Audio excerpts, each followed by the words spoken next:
Her family left the obese girl for dead after she got pregnant. Only the Virgin CEO helped her. A girl's own family leaves her for dead after she gets pregnant in the middle of a freezing Chicago winter. She's overweight, shamed, and alone, collapsing in the snow, clutching her belly, praying just to survive the night. But when the doors of a skyscraper open, a man the world calls the Virgin CEO rushes to her side.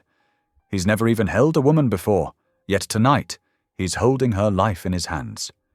As flashing cameras and ruthless headlines turn their story into a scandal, the world asks, why is a billionaire sheltering a pregnant stranger? What's he hiding? And what does purity really mean when love starts to look like faith itself? Because sometimes the only miracle left is the one the world refuses to understand. Will their act of compassion save two lost souls? Or destroy them both?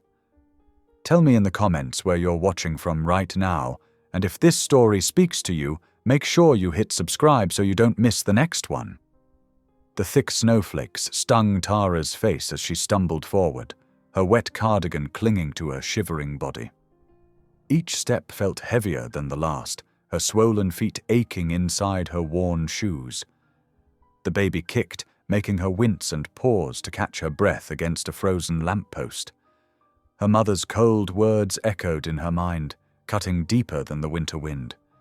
You brought shame into this house. The memory of that morning was still raw, her things tossed into a duffel bag, the door slamming behind her, her phone battery dying slowly as she wandered the streets with nowhere to go.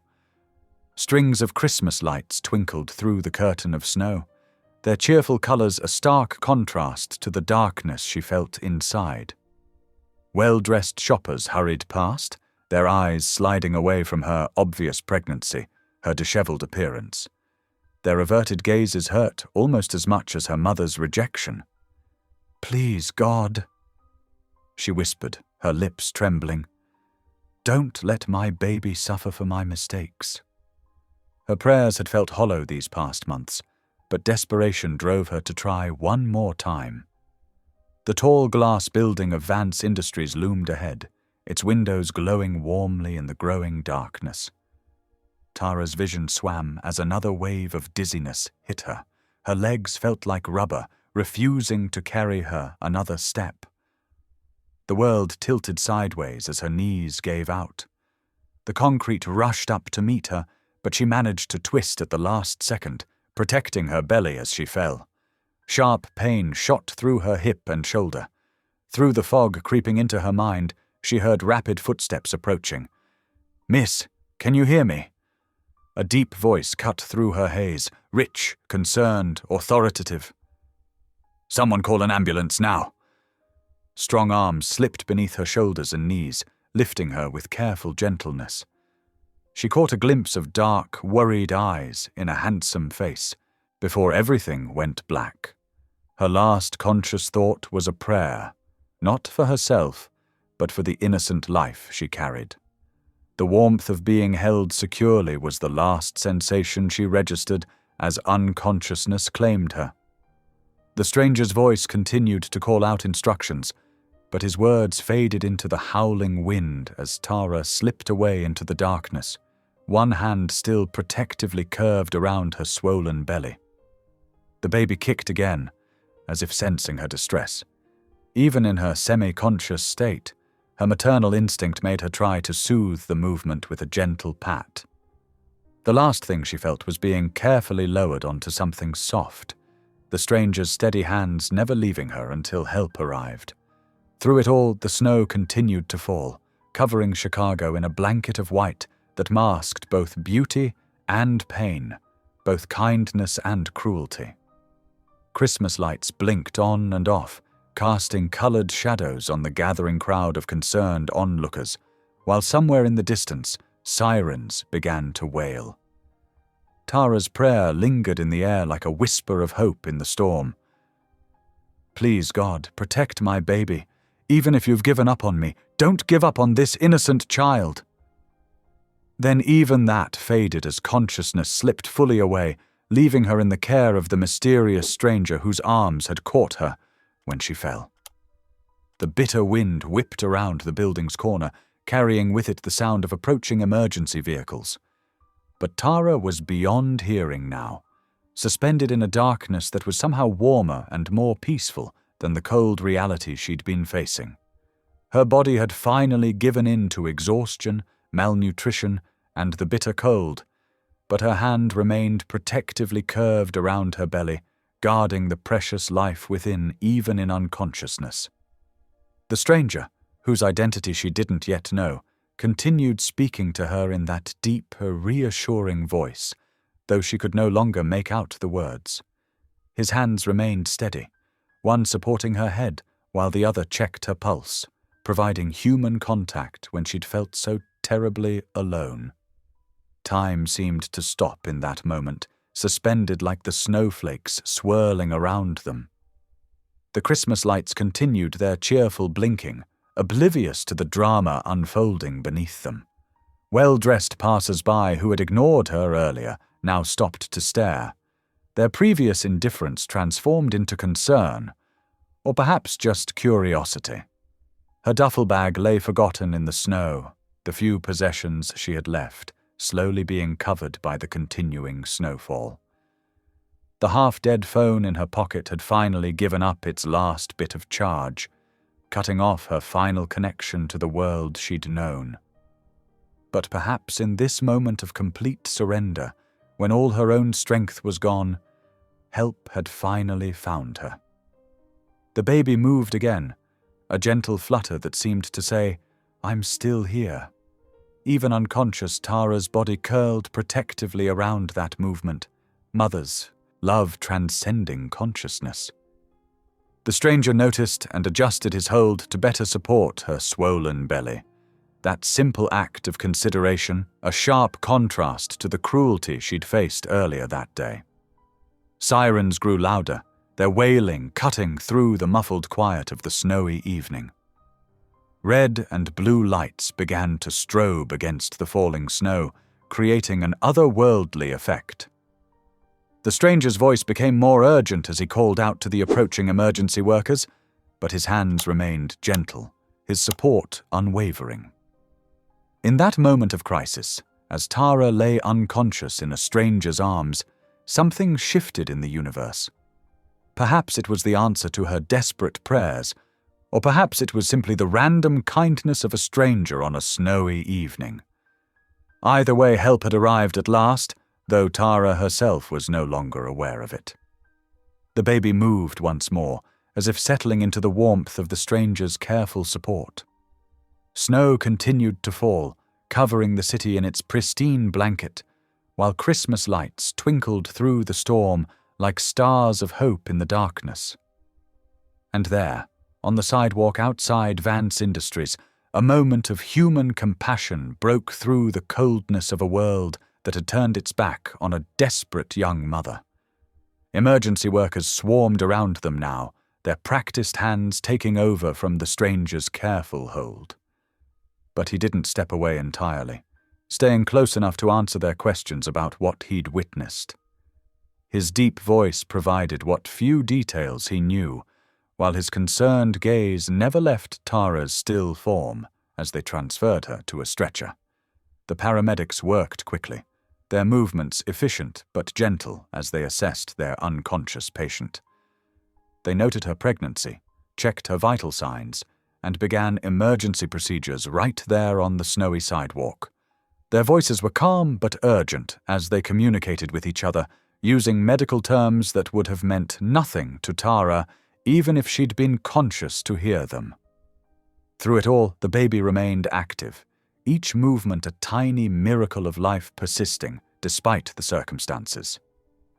The paramedics noticed this too, their expressions softening slightly as they monitored both mother and child. They worked with extra care, knowing they were responsible for 2 lives, not just one. The stranger gathered up Tara's fallen duffel bag, now wet with snow, and handed it to one of the paramedics. That simple act of consideration, ensuring her few possessions wouldn't be lost, spoke volumes about his character. He watched as they loaded her into the ambulance, the concern in his dark eyes visible to anyone who looked closely enough. The ambulance doors closed with a final sounding click, and the vehicle pulled away from the curb, its sirens once again piercing the snowy evening. The small crowd of onlookers began to disperse, returning to their holiday shopping and busy lives. But the stranger remained, standing in the falling snow, watching until the ambulance disappeared from view. The Christmas lights continued their cheerful display, their colors reflecting off the wet pavement where Tara had fallen. The snow kept falling, already beginning to cover the signs of the drama that had just unfolded. But something had changed in that space of time. A connection had been made, a life had been saved. And perhaps, though Tara couldn't know it yet, her desperate prayers had been answered in an unexpected way. David Vance strode through the revolving doors of Vance Industries headquarters, his polished shoes clicking against the marble floor of the entrance. The 35-year-old CEO barely registered the bone-chilling wind that whipped around him, his attention divided between the urgent phone call and the electronic tablet his assistant thrust before him for a signature. "We'll need to revisit those numbers before the board meeting." He spoke firmly into his phone, his breath creating small clouds in the frigid air. "The projection seems—" He stopped mid-sentence, his dark eyes fixing on something that made his heart skip a beat. Through the swirling snow, a young woman lay crumpled on the sidewalk, her body curled protectively around her swollen belly. Even from several feet away, he could see the sheen of sweat on her face, despite the freezing temperature. "Sir," his assistant, Marcus, tried to shield him from the wind with an umbrella. "Your car is waiting." But David was already moving, ending the call without another word. His driver, Thompson, stepped forward uncertainly, but David waved him back. In 3 long strides, he crossed the space between himself and the fallen woman, dropping to his knees beside her without regard for his expensive navy double-breasted coat. Up close, he could see the pain etched across her features, the way her eyes fluttered beneath closed lids. Her clothing, a thin cardigan and worn skirt, offered little protection against the brutal Chicago winter. A small duffel bag lay beside her, already collecting snow. With gentle movements, David placed one gloved hand on her shoulder, the other carefully touching her distended abdomen. He could feel the tensing of muscles beneath his palm, a contraction. The woman's eyes flew open, filled with fear and pain.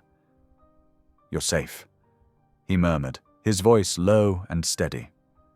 The words seemed to reach her through her distress, her wild gaze fixing on his face. Another contraction seized her, and she cried out, her fingers clutching at the snow-covered concrete.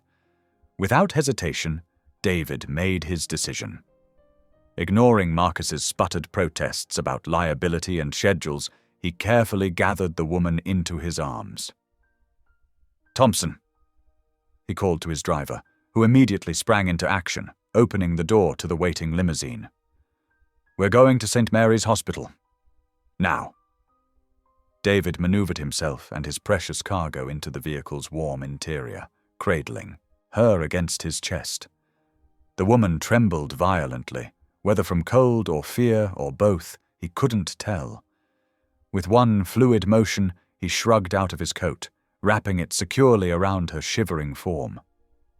The limousine pulled smoothly away from the curb, Thompson expertly navigating the snow-covered streets.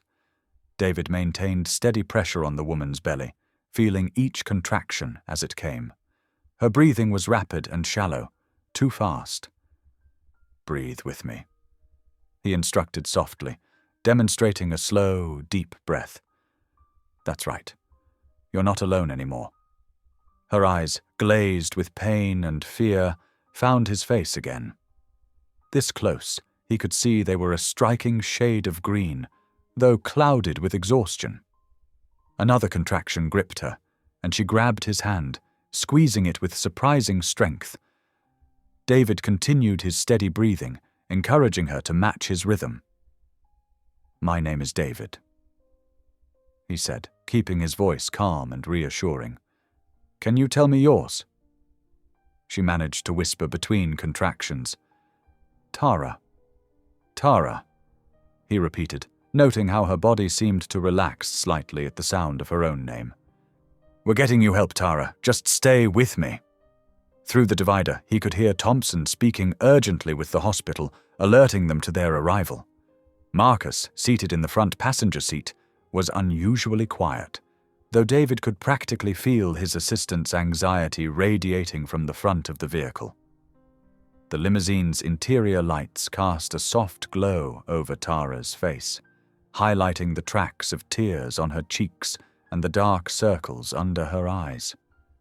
David's coat seemed to swallow her small frame, but at least the trembling had lessened somewhat. Another contraction came, stronger than the previous ones. Tara curled forward, a small whimper escaping her lips. David supported her through it, his hand steady against her belly, his other arm holding her securely. "You're doing great," he encouraged, though concern colored his voice. The contractions were coming too close together, and they still had several minutes before reaching the hospital. "Just keep breathing with me." Through the tinted windows, the city lights blurred past, refracted by the falling snow. Christmas decorations twinkled along Michigan Avenue, creating a surreal backdrop to the drama unfolding inside the limousine. David found himself offering silent prayers, something he hadn't done since his mother's passing years ago. Tara's grip on his hand tightened again as another contraction built. Her face contorted in pain, but she managed to match his breathing, drawing strength from his calm presence. David could feel the baby moving beneath his palm, and a protective instinct he didn't know he possessed surged through him. "Almost there," he assured her, though his eyes betrayed his worry as he glanced out the window to gauge their progress. The snow was falling harder now, limiting visibility, but Thompson's skilled driving never faltered.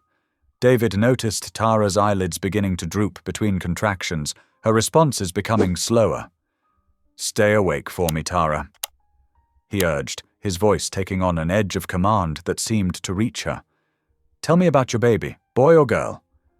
Don't know," she managed, her words slurring slightly.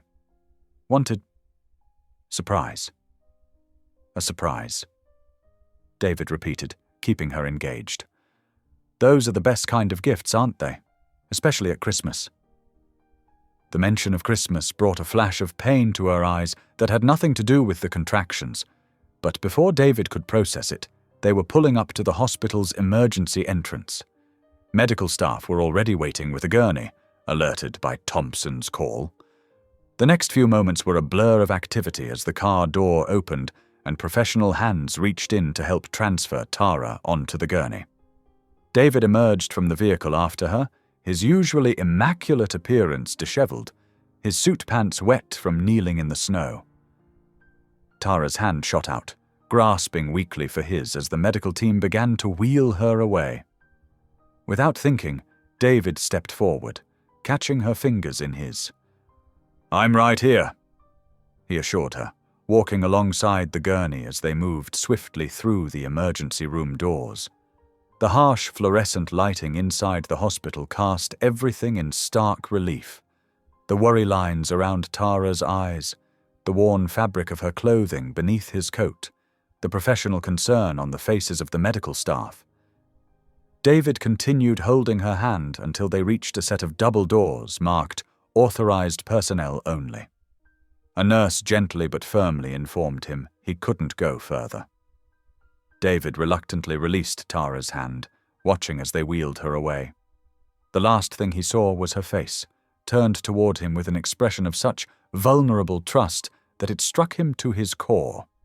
Standing in the busy emergency room, snow melting from his clothes and creating small puddles on the linoleum floor, David Vance felt something shift in his carefully ordered world.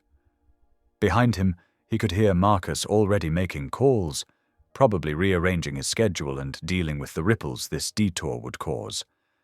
But for once, David wasn't thinking about meetings or responsibilities or the empire he'd built. His thoughts were with the young woman who'd collapsed in the snow, carrying a child and wearing clothes too thin for winter, whose desperate situation had broken through his practiced composure and awakened something he'd thought long buried: the simple human instinct to protect and care for another soul in need. The limousine glided through Chicago's snow-covered streets, its tires cutting through the accumulating white blanket. Inside, the leather seats creaked as Tara clutched her swollen belly, her face contorted in pain. David kept one hand steady against her back while using his other to dial the hospital. Northwestern Memorial Emergency. Spoke into his phone, his voice clear and controlled despite the chaos around him. I'm bringing in a woman in active labor. We're approximately 10 minutes out. He provided what little information he had, his business-trained mind automatically organizing the crisis into manageable pieces. Another contraction seized Tara, and she screamed, the sound filling the confined space of the vehicle. David set his phone down and returned his full attention to her, supporting her through the wave of pain. That's it. Breathe through it, he encouraged, though his heart was racing beneath his composed exterior. The police escort that Thompson had somehow arranged cleared their path, sirens wailing through the winter night.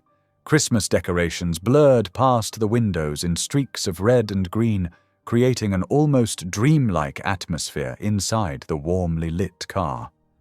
Between contractions, Tara's breathing came in ragged gasps.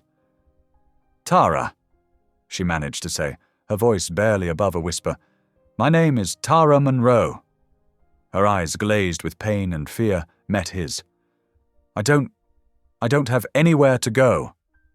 David's chest tightened at the raw desperation in her voice. You're safe now, Tara, he assured her, his deep voice steady and sure. I'm David Vance, and I promise you won't have to face this alone. The words came naturally, though his mind was spinning with the unprecedented intimacy of the situation. He'd never held a woman this close before.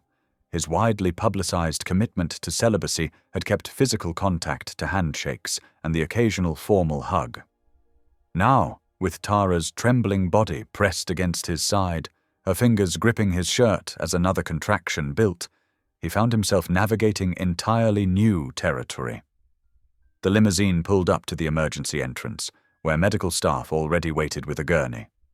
Before they could reach the car, David had already opened the door and gathered Tara in his arms. She felt impossibly light despite her pregnancy, and he cradled her carefully as he stepped out into the swirling snow.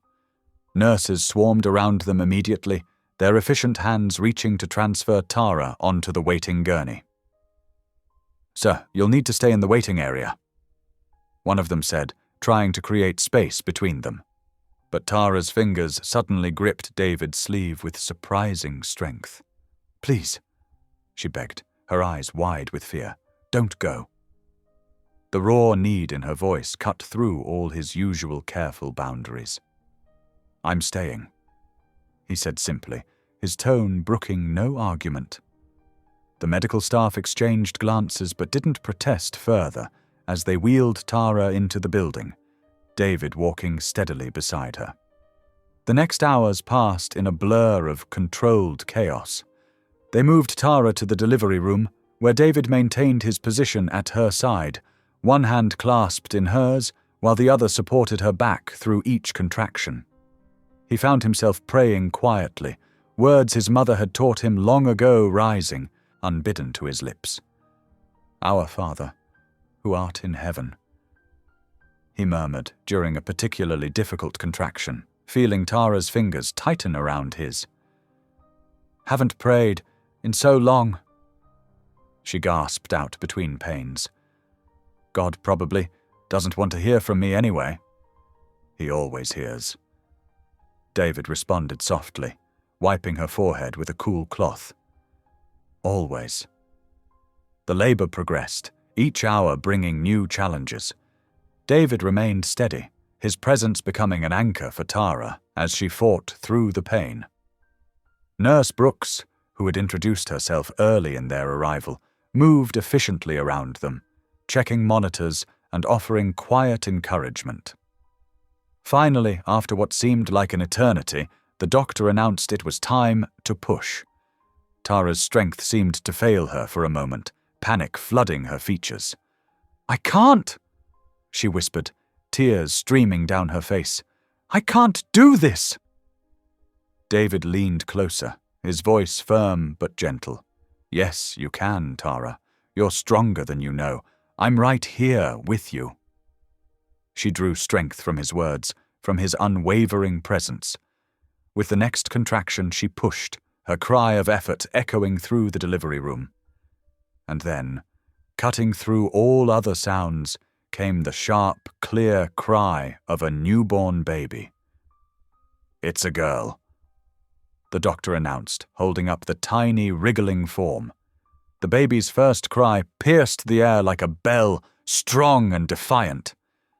Tara collapsed back against the pillows, tears flowing freely down her face. But these weren't tears of joy. David could see the depth of pain and shame in her expression. "I'm cursed," she sobbed, turning her face away from the infant being cleaned and checked by the nurses. "Everything I touch goes wrong. She deserves better than me." David looked from Tara to the baby girl, his heart filling with an emotion he couldn't quite name.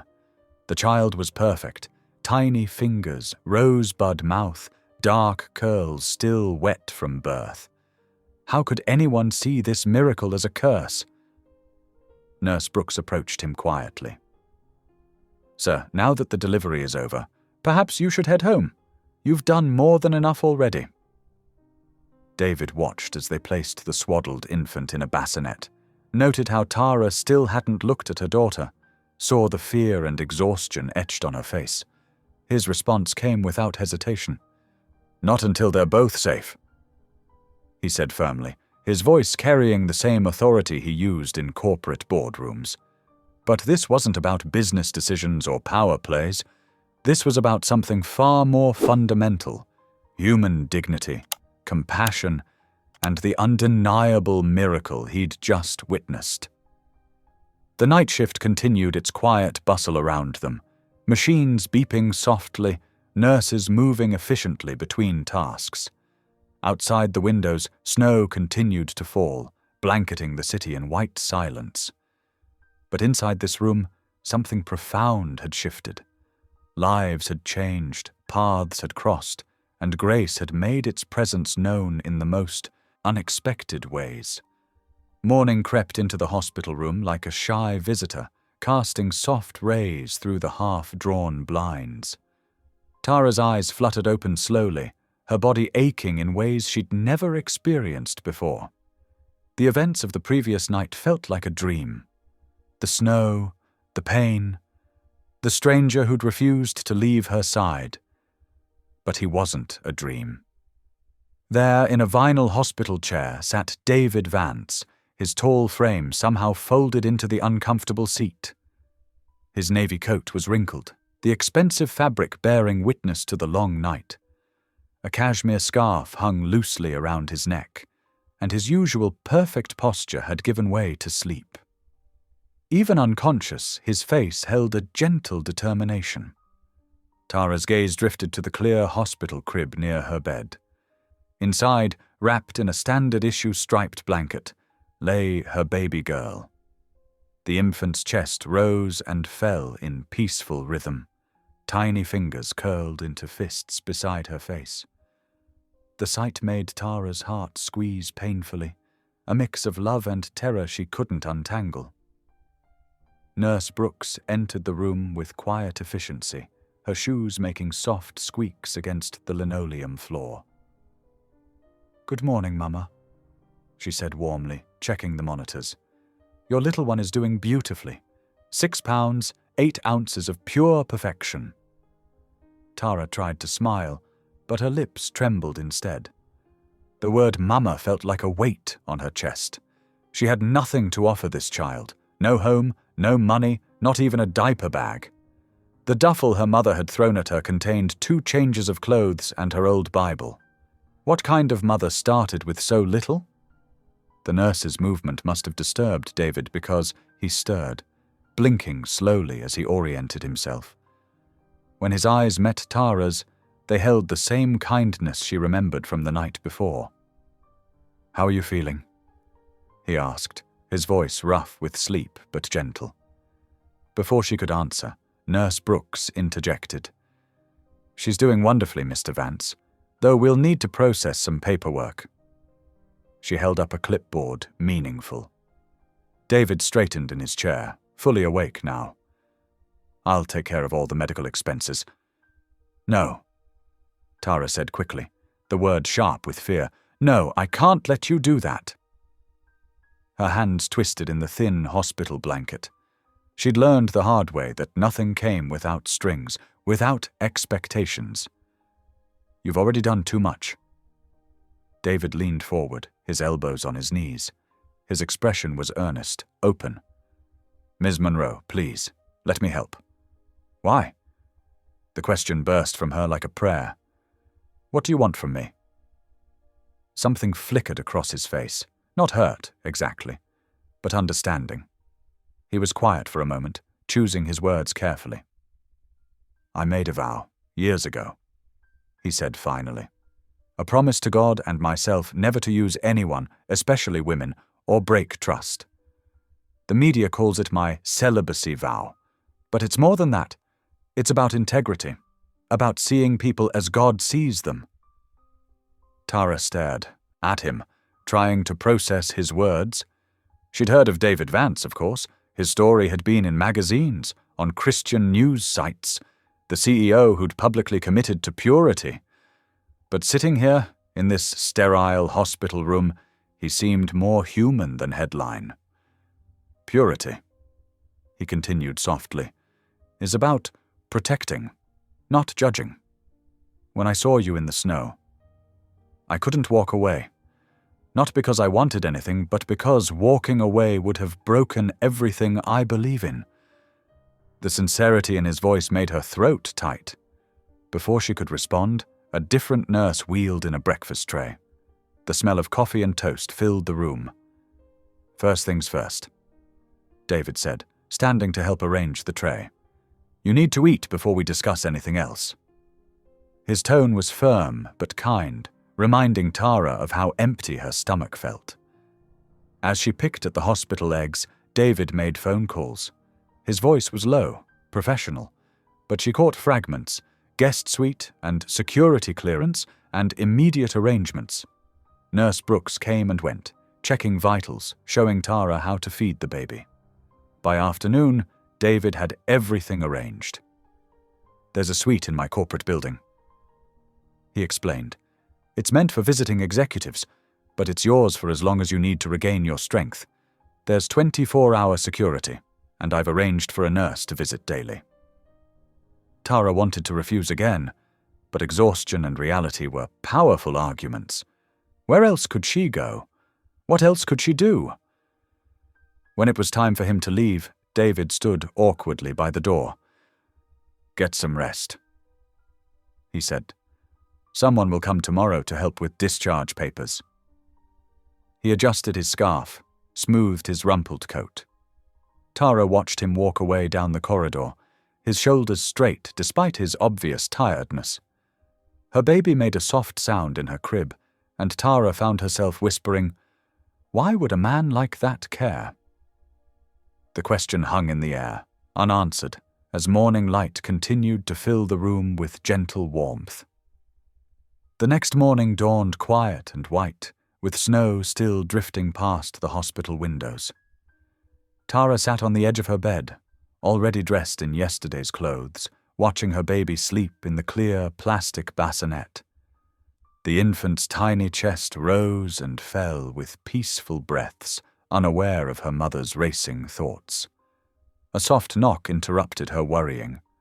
A nurse entered, pushing a wheelchair. "Your ride is here, Ms. Monroe. And look what arrived this morning." She held up a shopping bag. "Mr. Vance had these delivered, some basic necessities for you and the little one." Inside the bag, Tara found new clothes in her size, soft and warm, and a complete set of newborn essentials. Her throat tightened as she lifted out a pale pink sleeper. Even the size was right.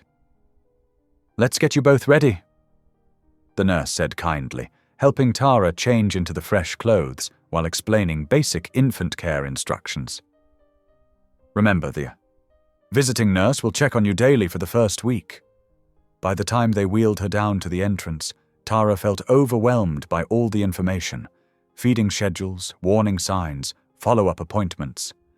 The baby, wrapped snugly in hospital blankets, slept against her chest in a new carrier.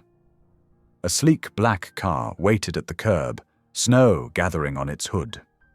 The driver, a gentle-faced older man, hurried to help them with an umbrella. "Mrs. Monroe, I'm Thomas. Mr. Vance asked me to ensure you arrive safely." The interior was warm and spotless. As they pulled away from the hospital, Tara watched the city drift by through snow-streaked windows. The baby stirred, making tiny sounds that tugged at her heart. Despite everything, despite her fears and doubts, love for this little one filled every corner of her being. Thomas drove carefully through the storm, eventually pulling into an underground garage beneath the towering Vance Industries building. "The private residence wing has its own entrance," he explained, helping her out. "More discreet."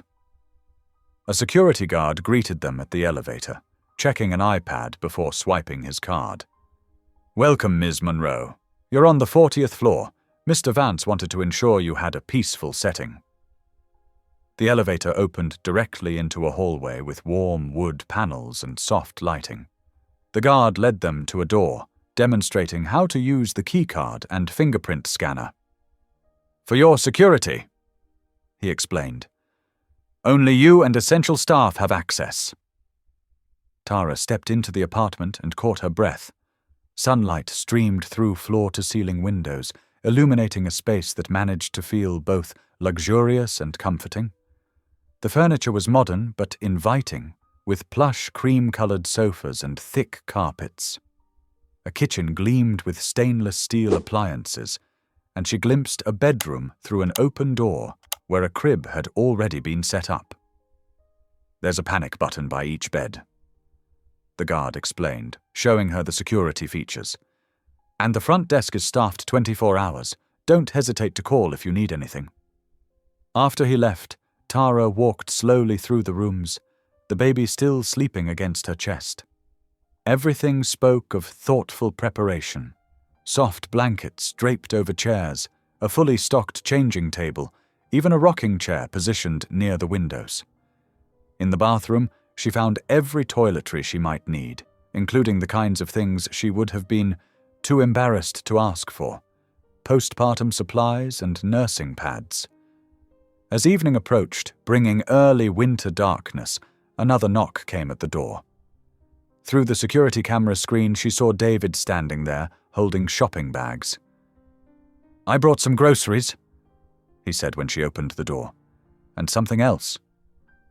From one bag, he pulled out a baby blanket, softer than anything Tara had ever touched, pale yellow with delicate embroidery around the edges. "It's beautiful," she whispered, running, her fingers over the fabric. "My mother made it," he said quietly, before she passed. She always said every baby deserves something made with love. They moved to the kitchen, where David began unpacking groceries, fresh fruits, vegetables, ready-made meals, and snacks that could be eaten one-handed. He moved with careful efficiency, explaining where he was putting things. "There's something else I wanted to discuss," he said, setting a container of soup in the refrigerator. "Our company has an outreach foundation that helps women in crisis situations. We're always looking for people who understand firsthand what others are going through." Tara paused in her gentle rocking of the baby. "What do you mean?" "I'm offering you a job," he said simply.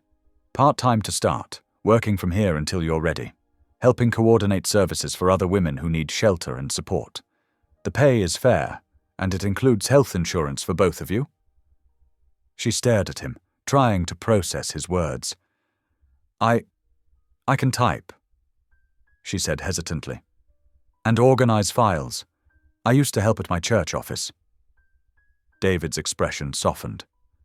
"That's perfect, but more importantly, you have experience and empathy that can't be taught."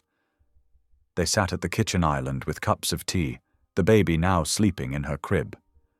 Snow continued falling outside the windows, creating a peaceful cocoon around them. "Can I ask you something?" David said after a while. "You mentioned church. Do you still pray?" Tara's hands tightened around her cup. "I stopped," she admitted. "Months ago, when everyone—" She swallowed hard. "When everyone who talked about God's love turned their backs." David was quiet for a moment. "God never stopped listening," he said finally, his voice gentle but firm. After he left, Tara stood by the windows for a long time, watching the snow fall over Chicago. Her baby's soft breathing filled the quiet apartment. "Maybe he didn't," she whispered, surprising herself with the words. Far below, though she couldn't see it, a man with a camera huddled in the shadow of a building, snapping photos of David's car pulling away. The quiet moment upstairs was about to become something else entirely. But for now, in the peaceful apartment, Tara felt something she hadn't experienced in months, a flicker of hope. The morning sunlight sparkled off fresh snow, but inside Vance Industries, a storm was brewing. David's phone buzzed non-stop with notifications as headlines spread across social media like wildfire. "Virgin CEO harboring pregnant woman. Vance Industries scandal, secret baby mama. Celibate billionaire's midnight rescue." In his office, David stood by the window, his reflection calm against the city skyline. His assistant, Marcus, rushed in with a tablet displaying more headlines. "Sir, the board is demanding an emergency meeting. They're already gathering in the conference room." David straightened his tie. "Then we shouldn't keep them waiting." The boardroom was thick with tension when he entered. 12 faces turned to him, some concerned, others openly hostile. Barbara Chen, his longest-serving board member, slid a tablet across the polished table. "Care to explain this, David?" The screen showed grainy photos of him helping Tara into his car, time-stamped from 2 nights ago. "I found a pregnant woman collapsed in the snow," he said simply. "She needed help. I helped." Thomas Reynolds, a major investor, scoffed. "You've turned this company into tabloid fodder overnight. The stock's already down 3 points. And your solution would have been to let her freeze?"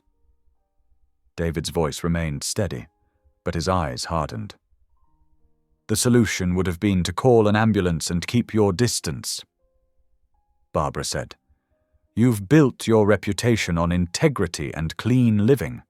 Now look at these headlines. They're painting you as either a hypocrite or a fool. Several investors are threatening to withdraw," Reynolds added. "Your personal choices are affecting shareholder value." David placed both hands on the table, leaning forward. "My personal choice was to help someone in desperate need. If that ruins me, then I was never meant to lead." "This isn't about one act of charity," Barbara pressed. "It's about housing her in the corporate building, offering her a job. People are asking questions." "Let them ask." David's voice filled the room. "I made a vow of celibacy because I believe in living my faith openly. That same faith commands me to help those in need. I won't apologize for either." Meanwhile, 3 floors below, Tara sat at a small desk in the Outreach Foundation's office. Her baby slept peacefully in a bassinet beside her, while she sorted through letters, dozens of them from women facing homelessness, abuse, or desperate circumstances. "Dear God," one began. "My children haven't eaten in 2 days." Another read, "The shelter is full, and it's getting cold." Each letter made her heart ache. She knew that pain, that fear. Her fingers trembled as she created files, organized requests, noted down contact information. Behind her, 2 staff members whispered by the water cooler. "That's her, the CEO's charity case. Wonder what she did to get his attention. Probably saw an opportunity and took it." Tara's cheeks burned, but she kept working. She'd heard whispers like these her whole life, at school, at church, in her own home. She pulled her baby closer, inhaling that sweet, newborn scent. The afternoon dragged on. As other workers began leaving, Tara retreated to the break room to feed her baby. Tears she'd been holding back all day finally spilled over. That's how David found her, sitting in the dim room, crying silently while cradling her child. Without a word, he closed the door and knelt beside her chair. Then, something unexpected happened. He bowed his head and began to pray. "Lord," he whispered, "hold her close tonight. Show her your love through our actions. Give her strength to see her worth through your eyes, not the world's judgment." Tara trembled. In all her years of church, through all her family's religious proclamations, no one had ever simply prayed with her like this. No conditions, no judgment, just quiet fellowship in pain. When he finished, David looked up at her. The setting sun painted the room in soft orange light. "You are not my burden, Tara," he said softly. "You're my reminder." "Reminder of what?" she whispered. "Of why I built all this in the first place. Not for profit or praise, but to do what's right. To live faith out loud." He gestured to the sleeping baby. "And to protect those who need protecting." Outside the break room windows, night was falling over Chicago. The city lights began twinkling on, one by one, like stars being born in the darkness. In that quiet moment, something shifted in Tara's heart. Not healing, not yet, but perhaps the beginning of hope. David stood slowly, careful not to disturb the peaceful silence. "Would you like me to walk you up to your apartment?" Tara shook her head, finding strength in her voice. "No, thank you. I think I need to walk tall on my own tonight." He nodded, understanding in his eyes. "Remember, Tara, God doesn't always calm the storm. Sometimes he simply holds us through it." The baby stirred, making tiny sounds in her sleep. Tara adjusted the blanket, the soft yellow one David had given her, and felt its warmth against her fingers. Outside, the city continued its endless rhythm, but in this moment, in this room, peace settled like a gentle snow. The January wind howled outside the windows of Vance Industries, rattling the glass as another week began. Inside, the tension was just as palpable. Every morning, David walked through the lobby with newspapers screaming new headlines: CEO's secret love child, and Virgin boss's double life exposed. Yet he moved through it all with the same quiet grace. His morning ritual never changed. A small nod to security, a gentle smile for the receptionists, and a brief pause by the outreach office to check on Tara and the baby. "Good morning," he'd say, his voice warm despite the storm of criticism swirling around him. "How are you both today?" Tara was learning to meet his eyes when she answered, though it still felt strange. This man in his perfectly tailored suits treating her like she mattered, like she belonged. On Tuesday morning, he stopped by her desk with a thick binder. "Ready to learn something new?" She looked up from the stack of donation receipts she'd been organizing. "What's this?" "Basic accounting principles." He pulled up a chair beside her desk, maintaining a respectful distance. Every successful business person should understand the numbers behind their work. For the next hour, he patiently explained debits and credits, showing her how to track the foundation's expenses. His teaching style was gentle but thorough, never making her feel small when she asked questions. "You're catching on quickly," he noted, watching her work through a practice exercise. "My mum—" Tara hesitated, then continued softly. "She always said I was stupid, that I'd never amount to anything." David's jaw tightened slightly. "Your mother was wrong." They worked together like this each morning, David treating her as an equal, not a charity case. Between lessons, their conversations grew deeper. One afternoon, as they reviewed donor files, Tara found herself telling him about her father. "I was 6 when he left," she said, her fingers tracing the edge of a spreadsheet. "Just walked out one day. Mom said he went to buy cigarettes, but I knew he wasn't coming back. I'd heard them fighting the night before." David listened silently, his presence steady and accepting. "Mom changed after that. Got bitter. Started going to church 3 times a week, but not for God, just to tell everyone how righteous she was and how sinful everyone else was." Tara's voice cracked slightly. "When I told her I was pregnant, she said I was just like my father, weak, selfish." "And the baby's father?" David asked quietly. Tara's laugh was hollow. "Marcus. He was gone before I could even tell him. Saw him at the grocery store 2 weeks later with another girl. He looked right through me like I was invisible." David's hands clenched briefly on the armrests of his chair. Some men aren't worthy of the title father. They worked in companionable silence after that, the only sounds the gentle tapping of keyboard keys and the baby's soft breathing from her bassinet. On Thursday afternoon, the weather took a dramatic turn. Heavy snow began falling around 3 o'clock, and by 4 the wind was screaming past the windows. Suddenly, the lights flickered once, twice, and then plunged the entire floor into darkness. The baby woke with a startled cry. Tara stumbled toward the bassinet, her heart racing, but David's steady voice cut through the darkness. "Stay where you are," he called. "I have my phone light. I'll come to you." A beam of light cut through the darkness, and then David was beside her. "There's an emergency kit in my office with candles. Would you like to come with me? It might be warmer there." Tara nodded, gathering the baby close. David's hand found her elbow, guiding her carefully through the darkened hallways. His office was larger but somehow cozy, with comfortable chairs and a small seating area. He found the emergency kit quickly, setting up several battery-operated lanterns and some thick pillar candles. The baby continued fussing, uncomfortable with the strange shadows. "May I?" David asked, holding out his arms. Tara hesitated only a moment before passing her daughter to him.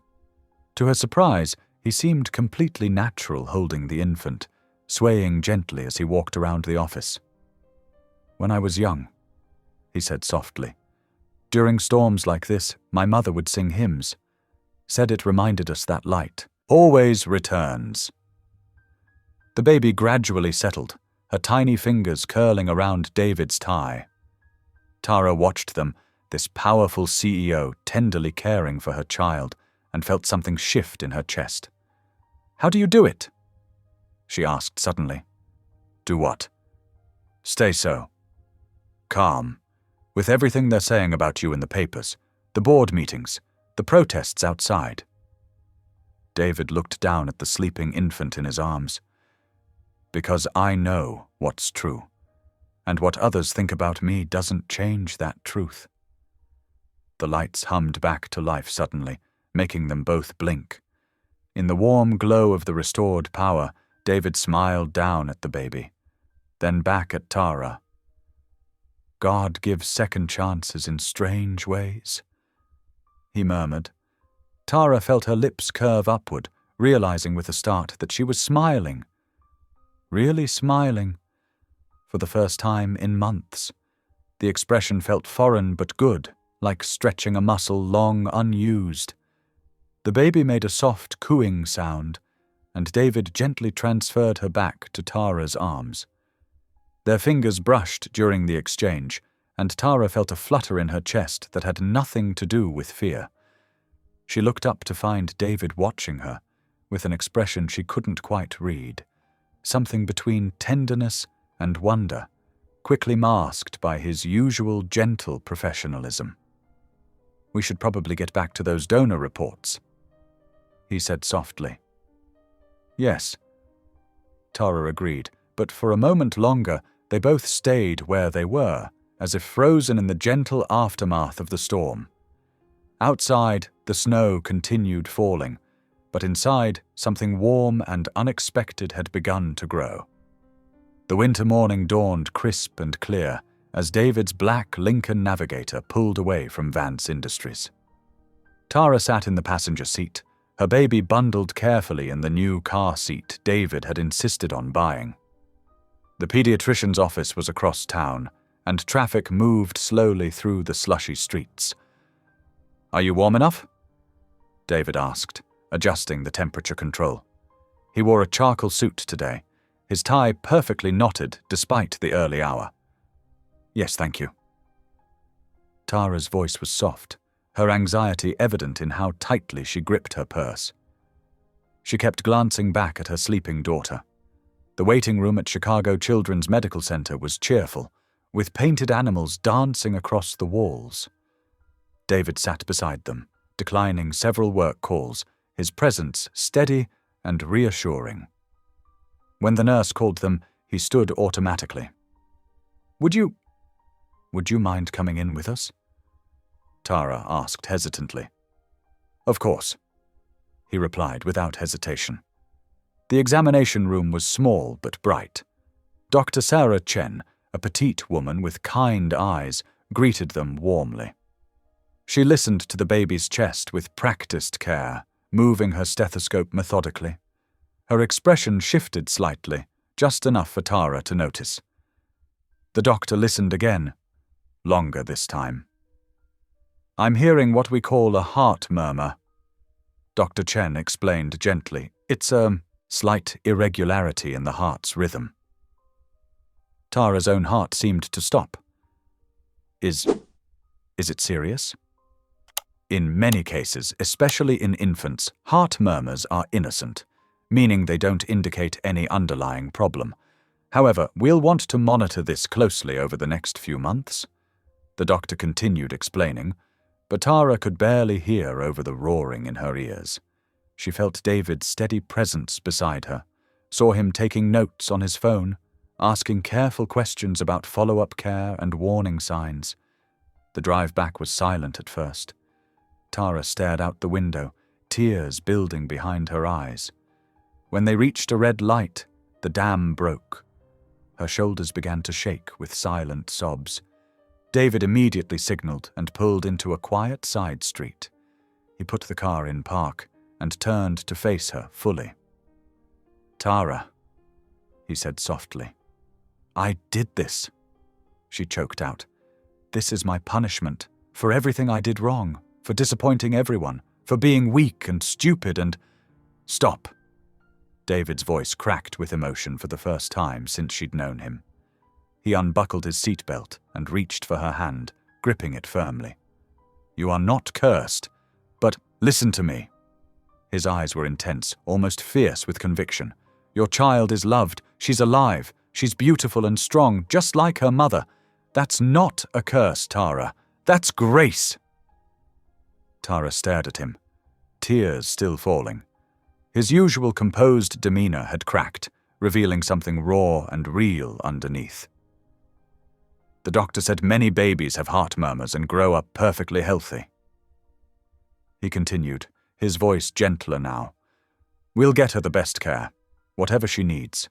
But don't you dare think for one moment that this is punishment. God doesn't work that way." They sat in silence for several minutes, his hand still holding hers, until her breathing steadied. In the back seat, the baby slept peacefully, unaware of her mother's turmoil. Back at the residence, David surprised her by following them up instead of returning to his office. He removed his suit jacket and rolled up his sleeves, moving purposefully towards the kitchen. "What are you doing?" Tara asked, settling the baby in her bassinet. "Making soup," he replied simply, opening cupboards. "My mother always said soup helps everything." She watched in amazement as this powerful CEO chopped vegetables and stirred broth, his movements precise and practiced. The familiar domestic sounds and smells gradually eased some of the tension from her shoulders. They ate together at the small kitchen table, the soup warming more than just their bodies. David had loosened his tie, and there was something different about him, as if the earlier crack in his composure had left him somehow more human, more accessible. "Thank you," Tara said quietly, when their bowls were nearly empty. "For everything today, for being there." David nodded, his eyes soft. "Always." Later, as darkness fell outside, Tara rocked her daughter in the nursery chair. The baby's breathing was soft and regular, a tiny hand curled around her mother's finger. David stood by the window, his silhouette outlined against the city lights, hands clasped behind his back.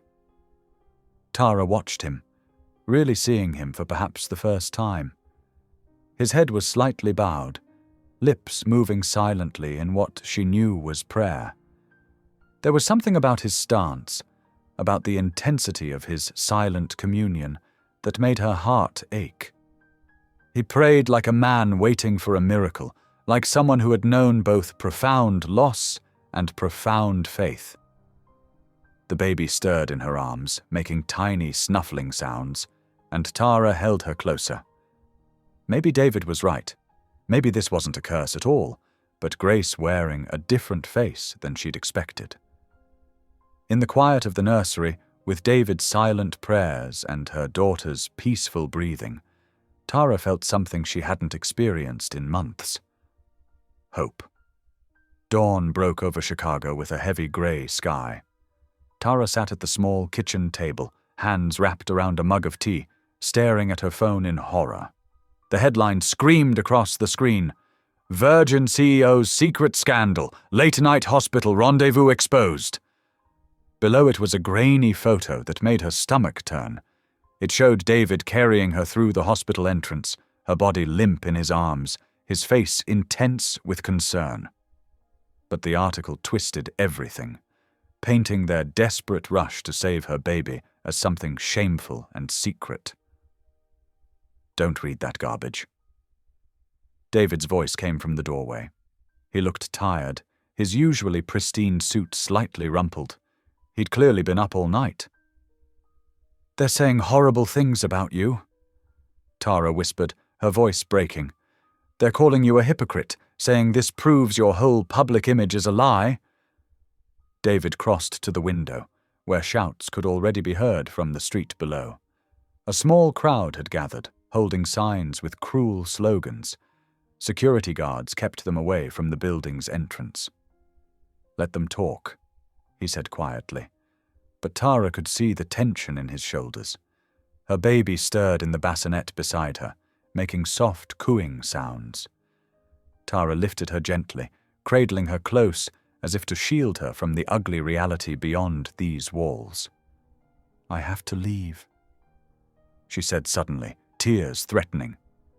"I'm ruining everything you've built, your reputation, your company." "No!" David turned from the window, his expression fierce. "Running from lies only gives them power." "But, Tara..." He crossed the room and knelt beside her chair, his eyes level with hers. "Do you know what would actually destroy everything I've built? Abandoning someone in need because I'm afraid of public opinion. That would make me exactly what they think I am, a fraud who cares more about appearance than truth." A knock at the door interrupted them. David's assistant entered, looking worried. "Sir, the media requests are overwhelming. Every major network wants a statement. And..." She hesitated. "The board is calling an emergency meeting." David stood, straightening his tie. Schedule an interview, tonight. Live broadcast, no editing, no pre-screening of questions. Both of us? Tara asked, her voice small. He looked at her softly. Only if you're willing. But yes, I think they need to see the truth, all of it. The day passed in a blur of preparation. A stylist arrived to help Tara choose appropriate clothing. David's PR team coached them on possible questions, though he insisted they would answer honestly, not with prepared statements. By evening, the protest crowd had grown. Security escorted them through a back entrance to reach the television studio. Under the bright lights, Tara felt exposed, vulnerable. The baby was being cared for by a trusted nurse in a private room nearby. The interviewer, a sharp-featured woman in her 40s, didn't waste time with pleasantries. Mr. Vance, you've built your reputation on moral integrity and traditional values. How do you explain these compromising photos?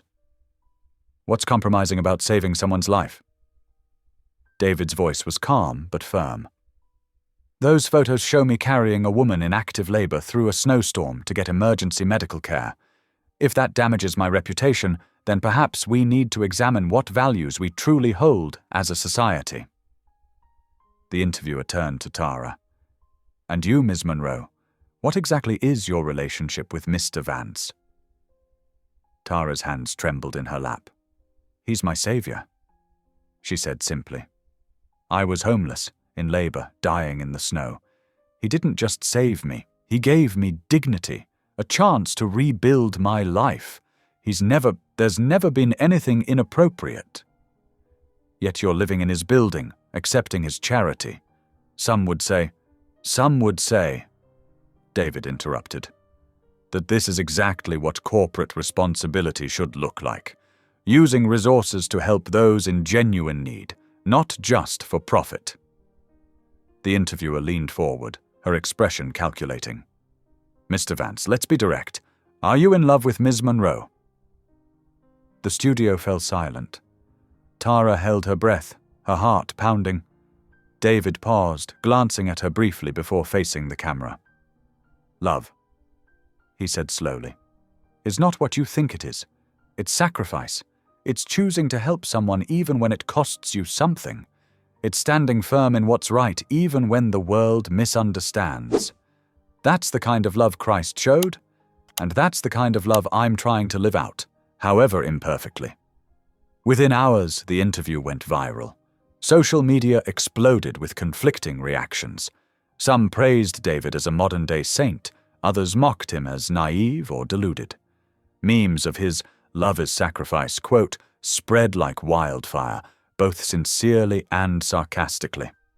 Back in the residence that night, Tara stood in the nursery, gently rocking her daughter to sleep.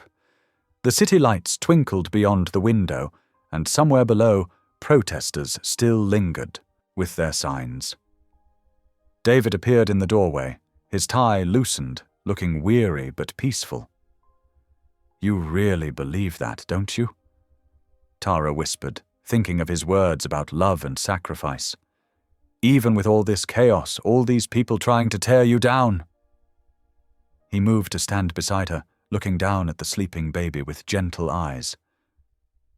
I believe, he said quietly, that God uses broken people to show what real love looks like. None of us are perfect, Tara, but sometimes our very brokenness becomes the crack where light gets in. The baby sighed in her sleep, her tiny fingers curled around the edge of her blanket.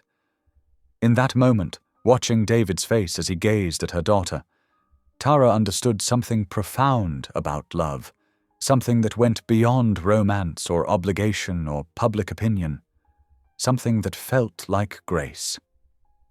Outside, the city hummed with its usual nighttime rhythm. Inside, in the quiet nursery, 3 broken people stood together, becoming something whole and new and unexpected, something that looked a lot like miracle. The morning light filtered through the windows of Vance Industries, casting long shadows across the polished marble floor of the lobby. 3 days had passed since the television interview, and a fragile calm had settled over the building. The protesters had dwindled to just a handful of dedicated critics, their signs drooping in the winter wind.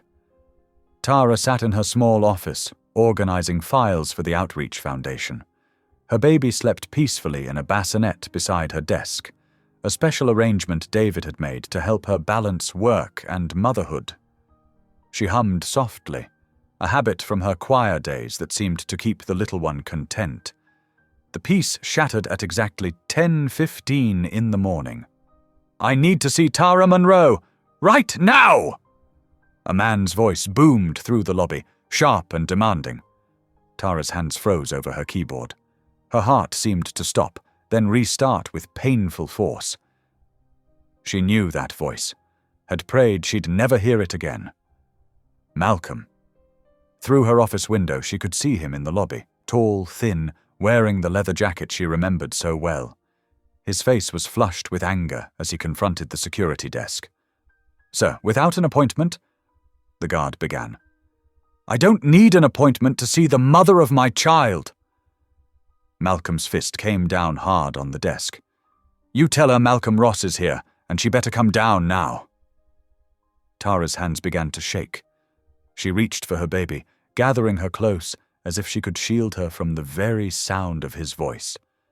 Her phone buzzed, a message from security. "Ms. Monroe, there's a man claiming to be your child's father demanding to see you. How would you like us to proceed?" Before she could respond, another message appeared.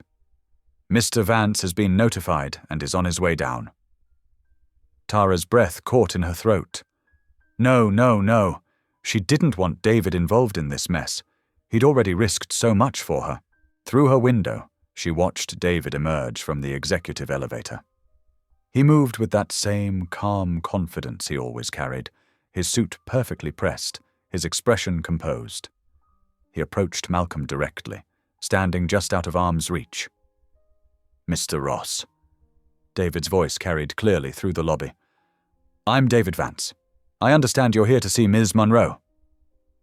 Malcolm turned, his lip curling. The famous Virgin CEO himself. "Yeah, I'm here to see Tara and my kid." "I'm afraid that's not possible right now." David's tone remained steady, professional. "If you'd like to arrange a proper visit, we can discuss that through appropriate legal channels." "Legal channels?" Malcolm barked out a laugh. "That's my baby up there. You can't keep me from seeing my own kid." "Actually, I can. This is private property, and you're causing a disturbance." Malcolm stepped closer, his face inches from David's. "You think you're better than me, don't you? With your fancy suit and your holier-than-thou act? I bet that's all fake. I bet you've been sleeping with her this whole time." David didn't flinch.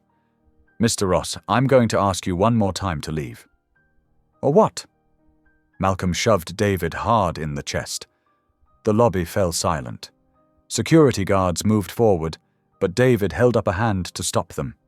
He straightened his jacket, reached into his pocket, and pulled out a business card.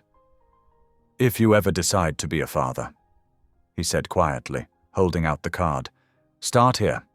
Our foundation helps parents learn the skills they need, including anger management." Malcolm stared at the card, his face twisting with rage and humiliation. For a moment it seemed he might throw another punch. Instead, he snatched the card and tore it to pieces. "You'll be hearing from my lawyer," he spat. "I'm suing for custody, and I'm going to tell everyone what she really is, a gold-digging whore who—" "That's enough." David's voice cut through the air like steel. "Security will escort you out now." As the guards moved in, Malcolm backed towards the door, pointing at David. "This isn't over. You think you're protecting her? Watch your back, Mr. Pure and Perfect. Everyone's got secrets." The lobby doors closed behind him, leaving an uneasy silence in his wake. David stood for a moment, then turned and headed straight for Tara's office. She met him at the door, the baby clutched to her chest, tears streaming down her face. "I'm so sorry," she whispered. "I never thought he'd come here. I never meant for any of this to happen." David guided her gently to a chair. "This isn't your fault, Tara. We'll handle it. I'll have legal look into restraining orders, and we'll increase security. But Malcolm made good on his threat faster than anyone expected. By evening, a popular gossip website featured a shocking headline: "Exposed Virgin CEO's secret affair. Ex-boyfriend reveals all." The article included screenshots of what appeared to be text messages between Tara and David, discussing their supposed relationship and plans to trick the media. They were obvious fakes. Tara had never sent such messages, but the damage was immediate. Social media erupted with fresh outrage. News vans appeared outside the building again. Tara sat in her apartment, watching her phone explode with notifications. Each new alert felt like another stone in the wall of guilt crushing her chest. The baby slept innocently in her crib, unaware that her mother's past was threatening to destroy the one person who had shown them true kindness. David had been in emergency meetings all afternoon. His assistant reported that major shareholders were threatening to pull out, claiming the scandal was damaging their brand. Conservative religious groups were calling for boycotts. Everything he'd built was crumbling because he'd chosen to help her. With trembling hands, Tara packed a small bag. She wrote a note on the kitchen table, tears smudging the ink. "I'm sorry I ruined your life." Picking up her sleeping daughter, she slipped out through the service entrance. The snow was falling again, thick and fast, already covering her footprints as she disappeared into the white darkness of the city night. She had no plan, no destination. She only knew she couldn't stay and watch David's life fall apart because of her.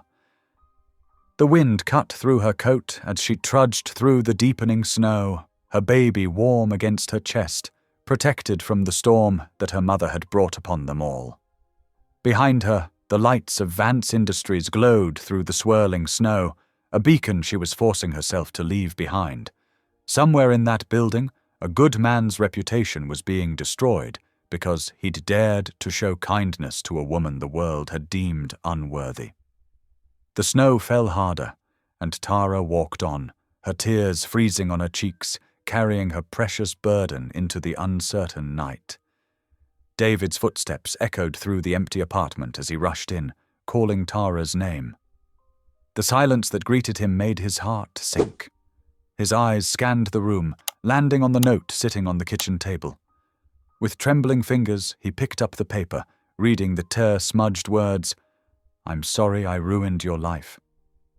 "No, no, no," he whispered, pulling out his phone to dial 911. His usually steady voice shook as he reported them missing. "A 25-year-old woman and her infant daughter. They've been gone for—" He checked his watch, doing the math. "Maybe 2 hours. There's a blizzard outside. Please, they're not dressed for this weather." While waiting for the police to arrive, David paced the apartment, his mind racing. The baby's favorite blanket was gone, along with some diapers and formula. At least Tara had thought to take essentials. But in this weather? His throat tightened with fear. The police arrived quickly, asking questions and taking notes. They seemed concerned, but not urgent enough. "Sir, she left voluntarily," one officer explained gently. "Without signs of immediate danger—" "There is immediate danger!" David's voice rose. "Have you looked outside? The temperature is dropping below freezing. She has a newborn with her." The officers promised to put out an alert and begin searching, but David couldn't wait. He grabbed his coat and car keys, ignoring their warnings about the dangerous driving conditions. His security team tried to stop him. "Mr. Vance, let us handle this. It's not safe. I found her once," he said, pushing past them.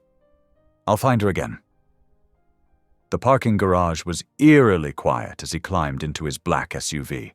His hands trembled as he turned the key, and he had to take a deep breath to steady himself. "Lord," he prayed aloud, "protect them until I get there." The streets of downtown Chicago had become a white wasteland. Snow whipped across his windshield faster than the wipers could clear it. David leaned forward, straining to see through the blur of white. He drove slowly, methodically, checking every alley and doorway. His mind kept returning to that first night. Tara collapsed in the snow, fighting to protect her unborn child. Something told him she would retrace those steps. People in crisis often returned to familiar places. The digital display on his dashboard showed the temperature dropping steadily. -5 degrees Celsius. His grip tightened on the steering wheel. How long could they survive in this? Block after block, street after street, he searched. The usually busy downtown was deserted, stores dark behind their frosted windows. Christmas lights glowed eerily through the swirling snow, creating halos of color in the white darkness.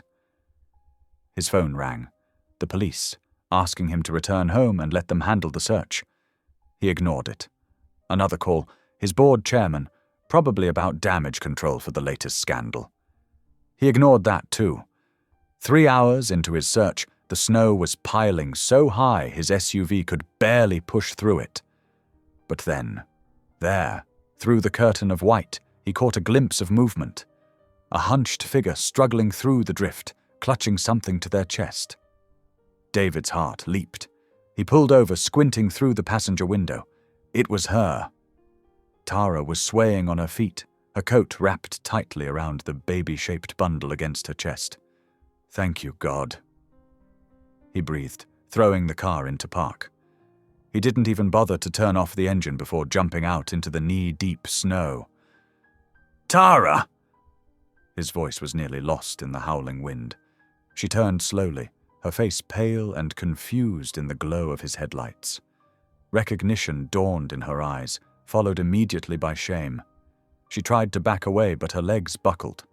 David lunged forward, catching her before she could fall. The baby was awake, making tiny whimpering sounds beneath Tara's coat. "I told you I wouldn't leave you," he whispered, pulling them both close. "I promised, remember?" Tara's lips were blue with cold. "Why?" she managed to say. "Why did you come?" Before he could answer, a sound cut through the storm. Tires squealing on ice. David looked up to see headlights spinning toward them, a car having lost control on the slick road. In that fraction of a second, David made his choice. He twisted, using his body to shield Tara and the baby, pushing them toward the safety of the sidewalk. The impact came with a sickening thud. The force threw him several feet. He landed hard on his side, sliding across the icy pavement until he came to rest in a snowbank. The world tilted and spun around him. Through the ringing in his ears, he heard Tara screaming his name. The baby was crying. Good, that meant they were both conscious. He tried to move but couldn't feel his legs. The last thing he saw was Tara's face appearing above him, tears freezing on her cheeks as she begged him to stay awake. Snowflakes swirled between them, getting thicker and thicker until everything faded to white. Behind them, car doors slammed. Voices shouted for help. But David was already slipping away, his last conscious thought a prayer of gratitude that they were safe. He had found them. He had kept his promise. The white world closed in, and everything went quiet. The wail of sirens pierced the snowy night. Red and blue lights painted the white landscape in urgent colors as emergency vehicles converged on the accident scene. Paramedics rushed through the deep snow, their boots crunching with each step. Male, mid-30s, vehicle impact trauma. One called out, "Possible internal injuries." Female with infant, exposure and minor injuries. Another shouted. Tara couldn't stop shaking, both from cold and shock. The baby was crying against her chest as the paramedics guided her toward an ambulance. But she couldn't take her eyes off David's still form being lifted onto a stretcher. "Please," she begged the closest EMT. "Let me ride with him." The paramedic hesitated, then nodded. "Quick now, we need to move." Inside the ambulance, Tara cradled her baby with one arm, while reaching out to touch David's hand with the other. His skin was so cold. The EMTs worked frantically around him, calling out vital signs and medical terms she didn't understand. BP dropping, "Start another line, prep for possible internal bleeding." The city streets blurred past the windows. Tara's ribs ached with each breath, but she barely noticed. All she could think about was David lying there, so still and pale, because he had chosen to protect them. At the hospital, they were separated. Nurses whisked Tara and the baby to one area, while David disappeared behind other doors. The next hours passed in a fog of examinations, x-rays, and worried questions. "Just bruised ribs," a doctor told her finally. "You're very lucky.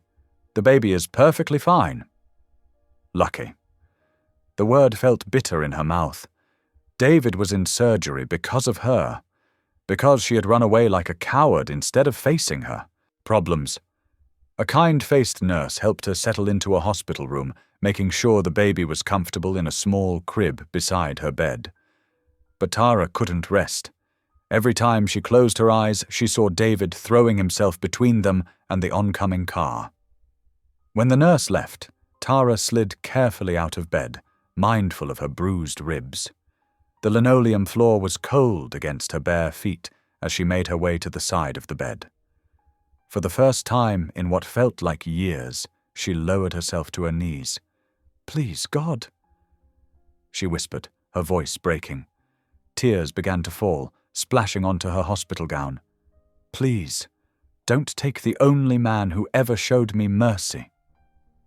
The baby stirred in her crib, making small, fussy sounds. Tara reached through the clear plastic sides to stroke her daughter's tiny hand. "He saved us," she told the infant softly. "We have to save him too." With shaking hands, she picked up the hospital room phone and dialed Vance Industries. It was late, but she knew someone would be there handling the crisis. A tired-sounding receptionist answered. "This is Tara Monroe," she said, her voice growing stronger. "I need to speak to whoever is handling communications right now." There was a pause, then a shuffle of phones being passed. A woman's voice came on the line. Someone from public relations. "Ms. Monroe, we've been trying to—" "Listen," Tara cut in. "Don't release a no-comment statement. Don't stay silent. Tell the truth. Tell everyone how David Vance risked his life to save a homeless mother and her baby. Tell them how he showed Christian love instead of judgment. Tell them what real faith looks like." Her words must have had an impact. Within hours, Vance Industries released a simple but powerful statement, along with security camera footage showing David's sacrifice. The story spread like wildfire across social media. By morning, major news networks were running the footage. The narrative shifted dramatically, from scandal to heroism. Comments poured in from around the world. "This is what real Christianity looks like. A CEO who actually lives his faith. Prayers for David Vance." People began donating to his foundation's fund for single mothers. First hundreds, then thousands of donations. The hospital's waiting room filled with flowers and cards from strangers, touched by his actions. Tara watched it all unfold on the small TV in her hospital room, holding her baby close. Every few hours, nurses would bring her updates on David's condition. The surgery for internal bleeding was long but successful. He remained unconscious but stable. "Your daughter is quite calm for a newborn," one nurse commented while checking Tara's vitals. Tara looked down at the peaceful baby in her arms. She knows we're waiting for someone special to wake up. The hours blurred together. Tara dozed fitfully in her hospital bed, waking at every sound in the hallway. Her ribs ached, but the pain felt like a reminder of the price David had paid to keep them safe. During one quiet moment in the dark hours before dawn, she found herself humming an old hymn her grandmother used to sing. "Amazing Grace, how sweet the sound." The baby's eyes drifted closed as Tara's soft voice filled the room. For the first time in months, she felt something unfamiliar stirring in her heart. Not shame or fear or anger, but hope. Real, living hope. And with it came the strangest certainty that somehow, against all odds, David would open his eyes. That God hadn't brought them this far to leave them alone now. Outside her window, the snow had finally stopped falling. The city lights sparkled against the fresh white blanket covering everything. Somewhere in this same building, doctors were working to save the man who had saved her, not just from the car, but from herself. Tara reached for her phone and opened the Vance Industries donation page. The number at the top made her gasp. Over $100,000 raised in less than 24 hours. All because one man had chosen to live his faith instead of just talking about it. Her baby made a small sound in her sleep, and Tara held her closer. "Your guardian angel needs his rest," she whispered, "but he'll come back to us. I believe that now." 7 days crept by like shadows across hospital walls. The steady beep of monitors marked time in the ICU where David Vance lay still, tubes and wires creating a delicate web around his sleeping form. Tara had barely left his side, dividing her time between his room and the nursery where nurses helped care for her baby. On the morning of the 8th day, something changed. The rhythm of David's breathing shifted, and his fingers twitched against the white sheets. Tara sat in the chair beside his bed, her baby nestled against her chest, when his eyelids began to flutter. "David," she whispered, hardly daring to hope. His eyes opened slowly, adjusting to the soft morning light filtering through the window. Though pale and weak, his gaze found hers immediately. A faint smile touched his lips when he saw her holding the baby. Tears spilled down Tara's cheeks. "You kept your promise," she said softly, remembering his words from that snowy night. "I told you I wouldn't leave you." David's hand moved slightly on the blanket, reaching for hers. She shifted the baby to one arm and took his hand. His grip was weak, but present. "So did you," he whispered, his voice rough from disuse. A nurse bustled in, checking monitors and calling for the doctor. But for those precious moments, time seemed to stand still as David, Tara, and the baby shared a quiet bubble of grace. Through the window, patches of blue sky peeked through winter clouds. The massive snowdrifts that had blanketed Chicago were beginning to melt, dripping steadily from eaves and windowsills. Nature itself seemed to mirror the thawing of frozen hearts and the washing away of old judgments. The next morning brought a flurry of activity. News of David's recovery spread quickly. Major networks picked up the story, but this time the narrative was different. Instead of scandal and speculation, reporters spoke of sacrifice and authentic faith. Clips showed the security footage of David shielding Tara and the baby from the oncoming car, followed by interviews with employees and community members sharing stories of his quiet generosity over the years. In an age of performative virtue, David Vance shows us what faith in action truly looks like. One commentator said, her voice filled with genuine respect. The board of Vance Industries held an emergency meeting. By afternoon, they had voted unanimously to reinstate David as CEO with full powers and privileges. More than that, they pledged to increase funding to his foundation for single mothers. "The public response has been overwhelming," the board chairman told reporters. "Mr. Vance's actions have touched hearts across the nation. We're proud to support his vision of corporate responsibility and practical compassion." Donations poured into the foundation. What had started as a local Chicago initiative now had enough funding to expand nationwide. Staff members worked around the clock to process contributions and messages of support. Each day, as David grew stronger, Tara would sit beside his bed, and help him read through letters from women across the country. Some shared their own stories of struggle and survival. Others simply wanted to thank him for showing them what real Christianity looked like. "Dear Mr. Vance," one letter began, "I've been angry at God for years, but watching you risk everything to help that young mother and her baby made me think maybe I was wrong about faith. Maybe it's not about rules and judgment.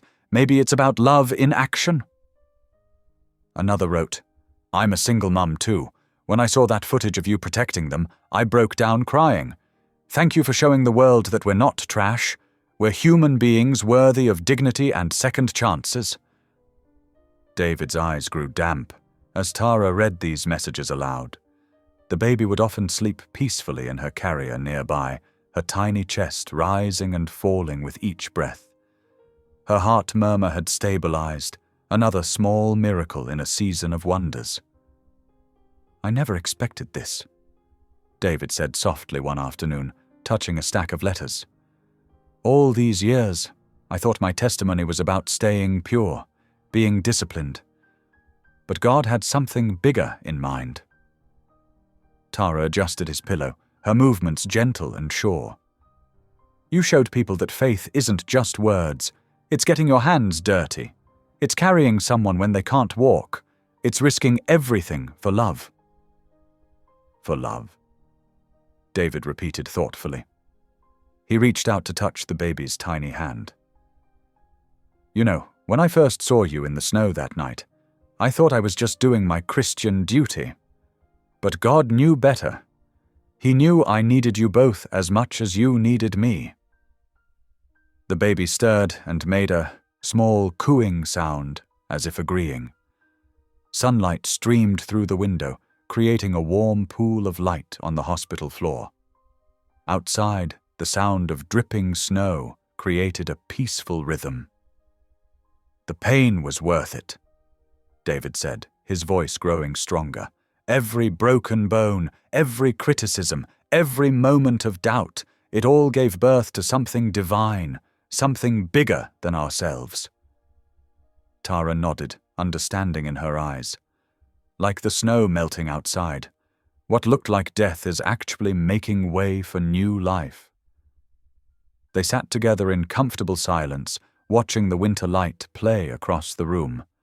The baby slept on, peaceful and protected.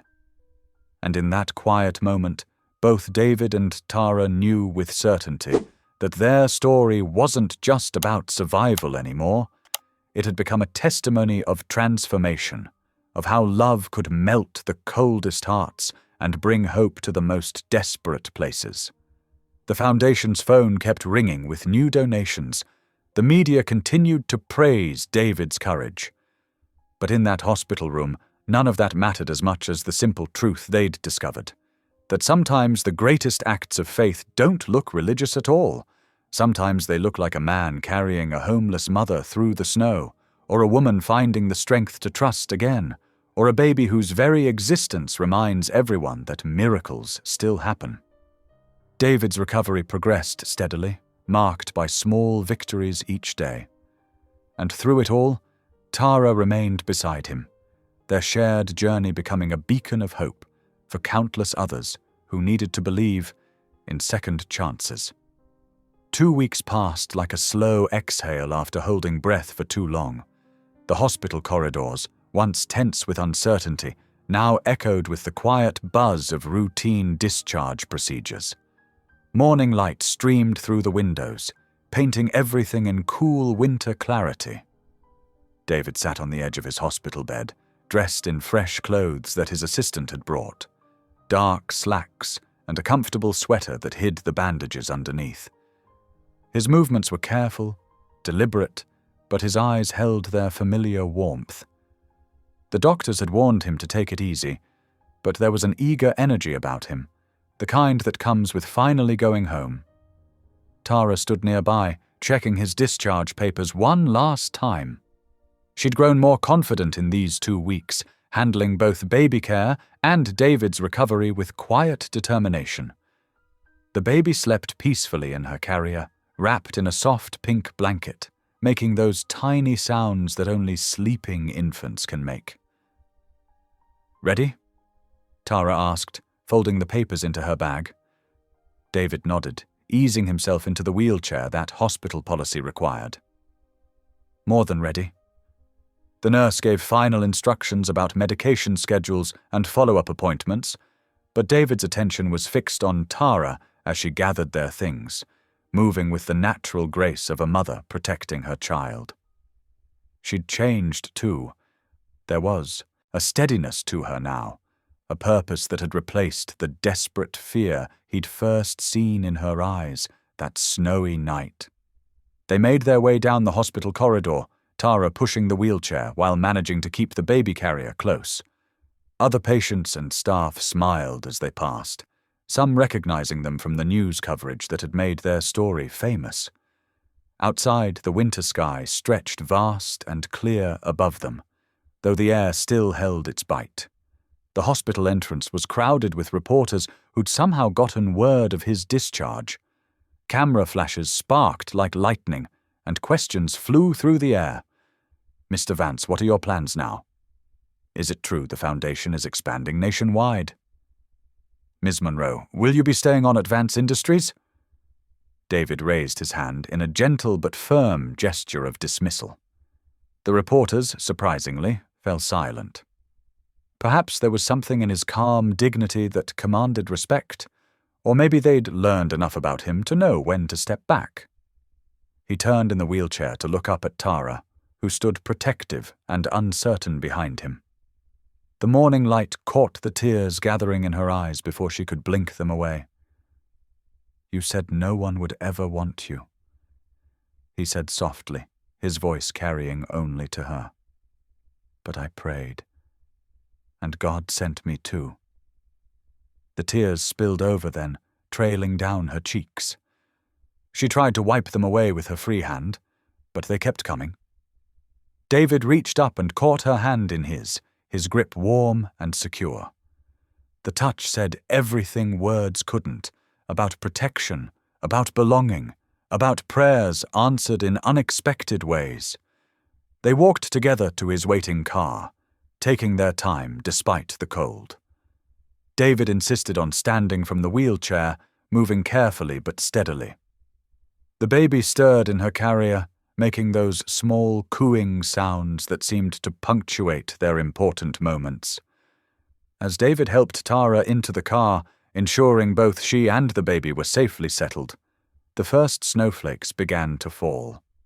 They were different from the harsh, driving snow of that desperate December night.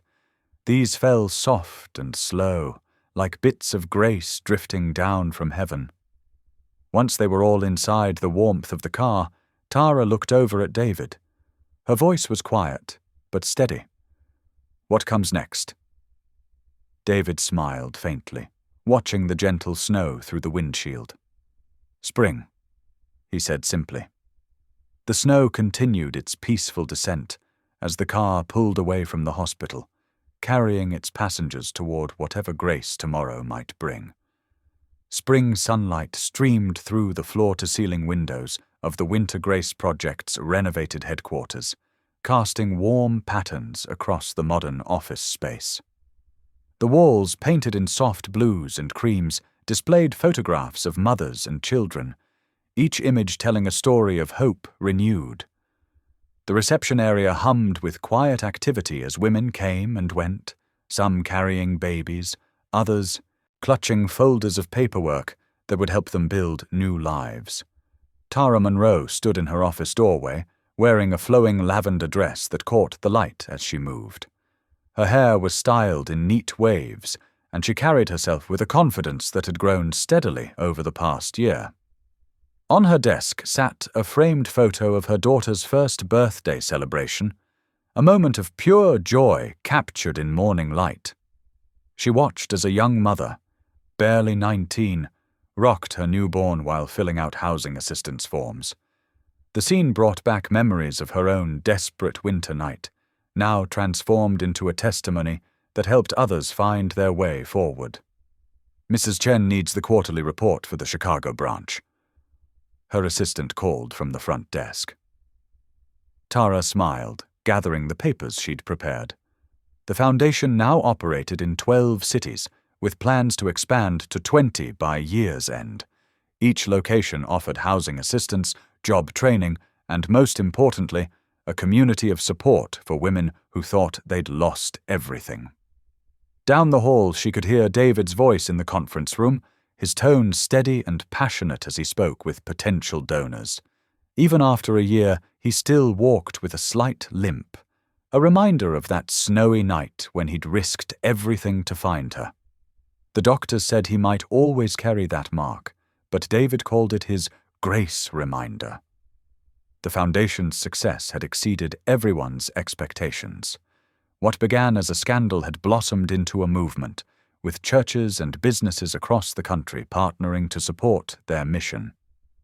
David's unwavering faith and Tara's first-hand understanding of their clients' struggles proved to be a powerful combination.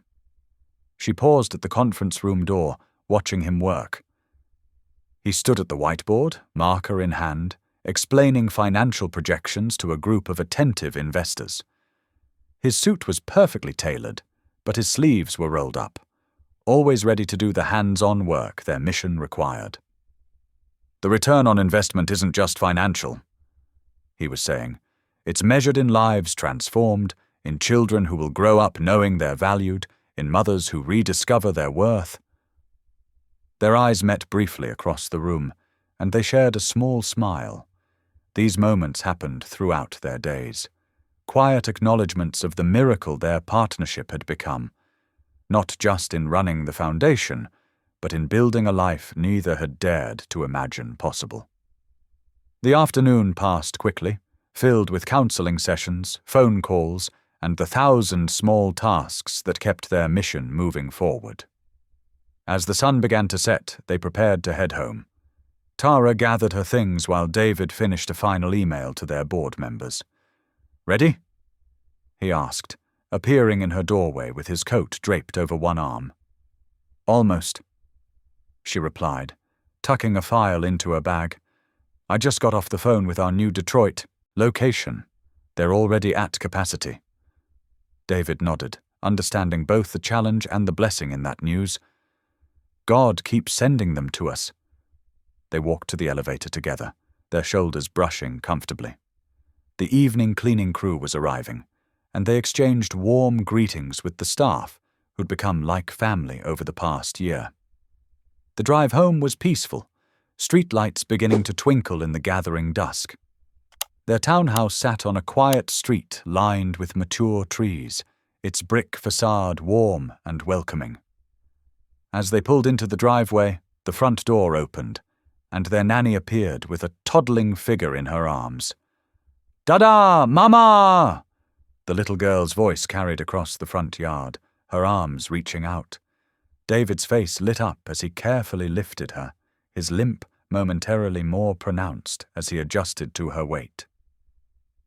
"There's my Grace, baby," he murmured, pressing a kiss to her curls.